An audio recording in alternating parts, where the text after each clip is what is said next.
Hello guys, welcome back to my channel ഹുദായിദ vlog.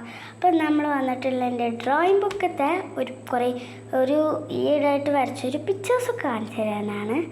ആദ്യത്തെ പേജിൽ തന്നെ ഡ്രോയിങ് ബുക്കായതുകൊണ്ട് കുറച്ച് drawing book my drawing book എന്ന് പറഞ്ഞിട്ടുള്ള ഡെക്കറേഷൻ കൊടുത്തിട്ടുണ്ട്.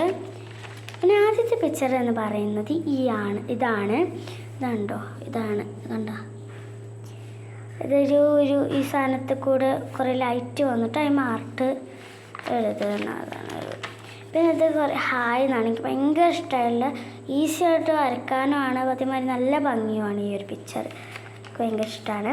പിന്നെ ഒരു മിൽക്ക് പാക്കറ്റ്, ഒരു ക്യൂട്ട് മിൽക്ക് പാക്കറ്റ്, നല്ല ഒരു മിൽക്ക് പാക്കറ്റ്.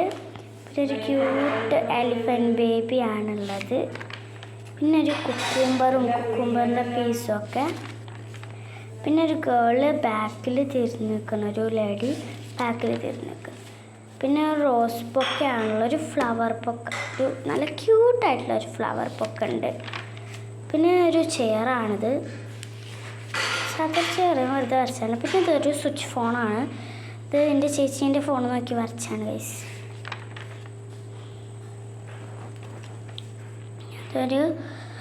ഒരു വെള്ളത്തുള്ളിയാണ് കണ്ടോ. അധികം ഡെക്കറേഷനൊന്നുമില്ല, വെറുതെ ഒന്ന് വരച്ചാണ്. ശരിക്കും ഒറിജിനാലിറ്റി വരെയൊന്നും തോന്നില്ല. പിന്നെ അത് കളായതാണ് ഗൈസ്. ഇത് വരച്ചപ്പോൾ സെലോ ടാപ്പ് പൊട്ടിച്ച്, ഒരു ബ്ലാക്ക് ഭാഗം മാത്രമേ സെലോ ടാപ്പ് പൊട്ടിച്ച് വെച്ചതായിരുന്നു. പക്ഷെ കളായിപ്പോയി. എന്നെ പറഞ്ഞിട്ട് എന്താ കാര്യം, ഞാൻ ചെറിയ കുട്ടിയല്ല ഗൈസ്. പിന്നെ ഇത്രയൊക്കെ തന്നെ ഉള്ളൂ. ടോട്ടൽ ഒരു 11 ഉണ്ടാവും റൗണ്ട് പിക്ചേഴ്സ്. അപ്പോൾ ഇത്രയൊക്കെ തന്നെ ഉള്ളൂ നമ്മളെ ഡ്രോയിങ് ബുക്ക് എന്ന് പറയുന്നത്. കുറച്ച് ഈ ആനനെ എനിക്ക് ഭയങ്കര ഇഷ്ടമാണ്. ഒരു എലിഫൻറ്റ് ബേബി എനിക്ക് ഭയങ്കര ഇഷ്ടമായിട്ട് വരച്ചതാണ്. രസമുണ്ടോ എന്ന് കമൻറ്റ് ചെയ്യുക. എങ്ങനെയുണ്ട് കമൻറ്റ് ചെയ്യുക. വീണ്ടും ഒരു പുതിയ വീഡിയോ ആയിട്ട് വരാം. അതുവരേക്കും ടാറ്റാ ബൈ.